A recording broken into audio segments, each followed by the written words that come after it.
एक एक बूंद गिरी है तब जाके छेद हुआ है। तो फिर क्या वजह है कि वाजपेयी जी के दौर के, वाजपेयी अडवाणी के दौर के सारे नेता एक एक करके अब नई और बीजेपी से, मोदी शाह की बीजेपी से साइड लाइन होते जा रहे हैं या बाहर होते जा रहे हैं? कोई नहीं है ऐसा। मैं अभी नाम गिनाता हूं आपको, आप गिना दीजिए। कितने तो छोड़ गए। वो छोड़ने, देखिए वाजपेयी जी के यशवंत सिन्हा छोड़ गए। अरे भाई यशवंत सिन्हा तो पहले भी शत्रुघ्न सिन्हा, बीजेपी में आए जसवंत थे। सिंह, उमा भारती कहां है बताइए? उमा भारती हमारी पार्टी की कहां नेता है? कहीं नहीं है। कहाँ नहीं, भोपाल में है। पर भोपाल में तो है, पर फोन नंबर मेन लगाओ, फोन बात करा। स्ट्रीम में नहीं है। मैंने देखिए ये सब हमारे बहुत सीनियर लीडर हैं। शिवराज जी, तो उनके नेतृत्व में जीत हुई, सीएम नहीं बनाया। वसुंधरा राजे, रमन अच्छा, सिंह, जब शिवराज जी बने थे तो उनके नेतृत्व में जीत हुई थी। तब तो उमा जी के नेतृत्व में हुई तो थी। जीत हुई तो कार्यकर्ता के नाते उनको बनाया। मैं एक साधारण बस में चलने वाला कार्यकर्ता था। हाँ। चुनाव जीत के आया, सीधे भारत सरकार मंत्री बना, और आज नहीं हूं तो क्या मैं नहीं बना? और जब बना था तब मुझे क्या, मैं अपने वजह से बना था, पार्टी ने बनाया। पार्टी अपने कार्यकर्ता को आगे बढ़ाती रहती है। शिवराज जी भी एमपी थे और उनको सीधे चीफ मिनिस्टर बनाया। उसी तरह उमा जी को बनाया था। तो पार्टी बनाती है और नेतृत्व का जो निर्णय होता है पार्टी के लोग स्वीकार करते हैं। वसुंधरा राजे सिंधिया भी भारत सरकार में राज्य मंत्री थी, फिर उनको पार्टी ने वहाँ मुख्यमंत्री बनाया। तब वहाँ बहुत सीनियर लीडर थे, वो कहते थे अरे साहब ये यंग हमारे यहाँ मुख्यमंत्री बन गए। बड़े बड़े नेता थे, लेकिन उनको बनाया। तो इसी तरह आज भजन लाल जी को बनाया, मोहन यादव जी को बनाया, साई जी को बनाया, उसी वक्त शाहनवाज बनाया, शिवराज बनाया।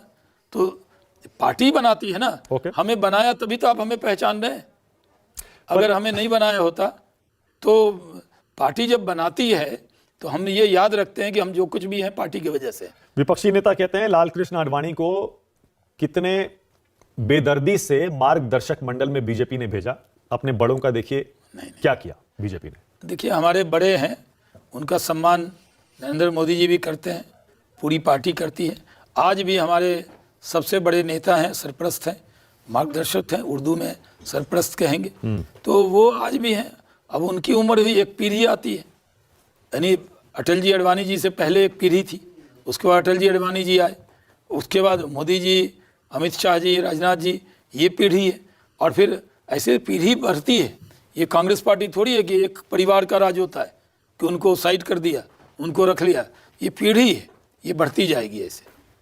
ओके शाहनवाज जी, अब इस इंटरव्यू का रैपिड फायर राउंड जी, जिसमें बहुत छोटे छोटे सवाल होंगे और तीखे सवाल होंगे। जी जी, आपको छोटे छोटे जवाब देने हैं। जी जी, मैं छोटा ही दूंगा। ओके ऑलराइट, शुरू करते हैं रैपिड फायर। शाहनवाज हुसैन, आपके लिए पहला सवाल। देश का बेस्ट प्राइम मिनिस्टर आप किसे मानते हैं अब तक का? अभी तो मोदी जी हैं।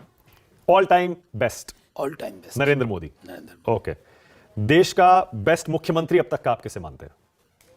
देश के बेस्ट मुख्यमंत्री भी मैं मोदी जी को ही मानता हूँ। गुजरात के समय के? हाँ, क्योंकि देखिए जब वो बने थे तो क्या था, प्लेग था, अर्थक्वेक आया था, कैसे गुजरात को संवार कर ऊपर ले गए। बहुत बढ़िया। ओके, वाजपेयी जी को प्रधानमंत्री के तौर पर 10 में से कितने नंबर देते हैं शाहनवाज हुसैन? 10 में 10। 10 में 10।